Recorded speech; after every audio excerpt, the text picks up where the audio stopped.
Today we're going to be talking about infinite limits. And when we talk about infinite limits, there's really two types of limits that we're talking about. So let me go through an example here with you, and then I will explain what I mean by that. So limit as x gets really, really big. So as x gets really, really big on our graph, it looks like we are going to -4. And x gets really, really small, again, -4. As we approach 3, so +3 from numbers a little bit less, we go up to positive infinity. As we approach 3 from numbers a little bit more, we go to negative infinity. So therefore, our limit here does not exist. So when you're looking at when x goes to positive or negative infinity, what you're looking for is a horizontal asymptote. And when you're looking at left and right sided, this is going to be a vertical asymptote.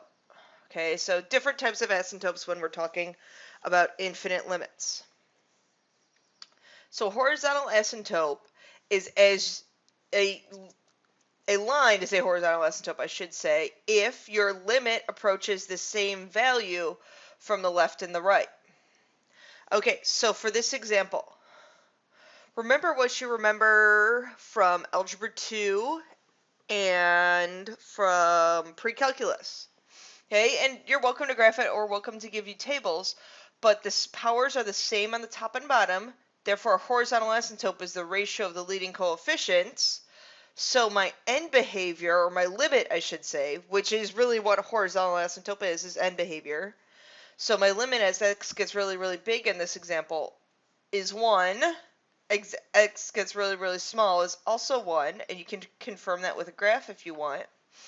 Identify horizontal asymptotes, y equals 1, because we approach the same thing from the left and the right. Now finding a model for the end behavior, which is really what happens, really what we're looking for is a limit as x gets really, really big of our function, and the limit as x gets really, really small of our function. So end behavior is the same thing as these limits. So what you want to look at is highest power on the top, the term with the highest power on the top, term with the highest power on the bottom, and all of these other terms don't really mean anything. So really what we're looking at is 2x to the fourth over a negative x to the third. Simplify that, and that simplifies to a negative 2x. So the end behavior, or the limit, would be as this gets really, really big, what's happening? As x gets really, really small, that's happening. In this case, personally, I would say there's no horizontal asymptote, because the end behavior, this is some sort of line. Okay. Now here, on our second example, again, cross off, just look at those highest terms, and reduce, and we get 7/3. Now, if we were graphing this, we would know that our horizontal asymptote is also 7/3. And the limit as x gets really, really big would be 7/3. Limit as x gets really, really small would also be 7/3. Okay, this example. Finding the limit as you get really big and you get really small. So using limit laws to justify my answer. So what I'm going to do is I'm going to look at this first one.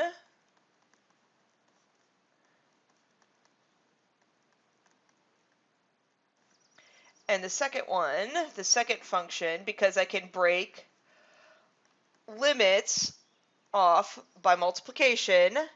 And then here I can do limit as x goes to infinity of 4 over x plus the limit as x goes to infinity of 6. I'm going to find that. I'm going to multiply that to, let's talk about simplifying that. I can put that 4x squared over each one of the terms in the numerator, and that gets simplified to 7/4 minus 1 over 4x squared. So then I'm going to do the same thing I did with that other function. This is the simplified version, so I'm going to do the limit as x goes to infinity of 7/4 minus the limit as x goes to infinity of 1 over 4x squared, and then I'm going to find each one of these individual limits.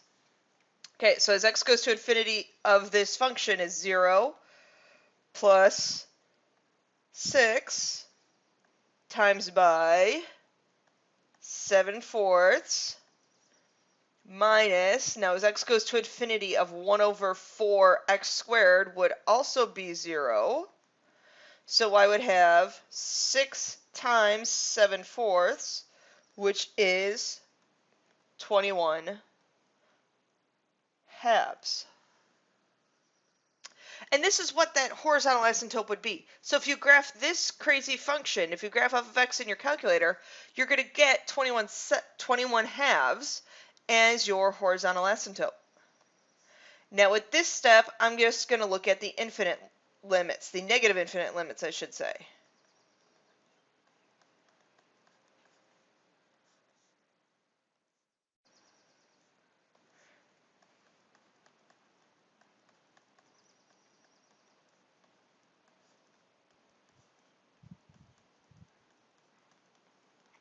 And there's a lot of writing. I'm trying to think of a funny joke I could tell you guys. I really have no funny jokes. I do have a funny comic involving infinite limits. Remind me to show that to you guys in class. Okay, now we're done writing. Negative infinity. This function is still going to 0. This function still goes to 6. This function still goes to 7/4. This function still goes to 0. So our result is the same thing. Okay, what I want you guys to do right now is use the table of values to find each one of these limits. So pause the video and fill in this chart. For some of these, you're going to get something like you're going to get like something, I'm making up a number here, 397 times, and your calculator is going to say e negative 7. Remember, that means 3.97 times 10 to the negative 7th. So we can say in general that that equals 0. So right now, again, pause the video, find each one of these limits using the table of values, and I'm going to be looking for these tables of values in your notes. Okay, hopefully you filled in those tables of values. Again, I'm going to be looking for those in your notes. Hopefully you realize that both of these limits go to 0. So looking at an example with this, okay, so finding this limit and using limit laws to justify, so limit as x goes to infinity. Try and manipulate this into sine of x over x. So take your numerator and split it up into two terms, both of them being over the denominator. These x's can cancel.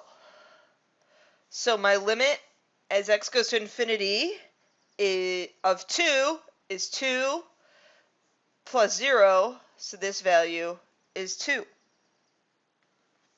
You can do the same thing over here.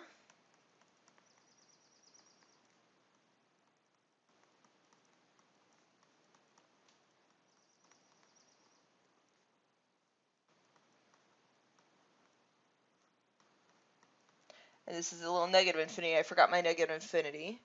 Okay, again, the x's cancel. This limit is also 2. This limit is also 0. I know we just did the positive versions on the last slide, but that limit is also 2. Or I'm sorry, is also 0. So that limit is also 2. So this function, the horizontal asymptote, would be 2. Okay, vertical asymptotes.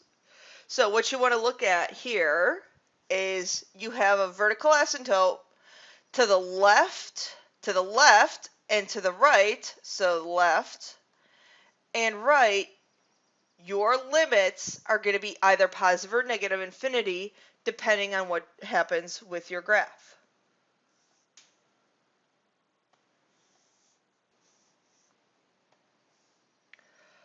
So first we want to do here when we're finding the vertical asymptotes, remember you want to factor the bottom.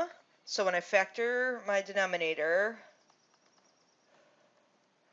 we get this. So you get negative 3/2 and 4. So really what we're going to be finding here is we're going to be finding the limit as x goes to negative 3/2 from numbers a little bit less of our function, and the limit as x goes to negative 3/2 from numbers a little bit more of our function. And then we're also going to be finding the limit as x goes to 4 from numbers a little bit less, and the limit as x goes to 4 from numbers a little bit more. And in general, I think we can handle doing these without a calculator. So let's do with the 4 first. So if I plugged in 3.999, so remember, this is the factored version of our denominator. So if I plugged in 3.9999999, I would have a positive on the top, and then I would have a positive term times by a negative term. So that's going to be some negative number, so that's going to be going to negative infinity. When I plug in something greater than 4, so like 4.00001, and I'm doing all this math in my head. Okay, I know that that's really close, so I know to 4, so I know my numerator is going to be positive. This term is going to be positive, but this one would also be positive, so I'd be going to positive infinity. Now when I have a negative, okay, and numbers a little bit less, okay, you could choose something like negative 2 if you wanted. Okay, because whether I choose negative 2 or something really close to this, I'm going to have the same value. If I choose a negative 2, my numerator is going to be a negative number. This term in my denominator is going to be negative. And then I'm also going to have another negative, which is going to result in a negative number. So this is going to negative infinity. And then when I plug in something a little bit greater than negative 1.5, we end up with a negative on top, a positive for this first factor, and a negative for the second, which gets me to a positive infinity. And then I don't know if you guys can see this, but I have a graph there that justifies my answer. Okay, please, for me, make sure that you fill in the lesson summary that is Google form that is right below this video.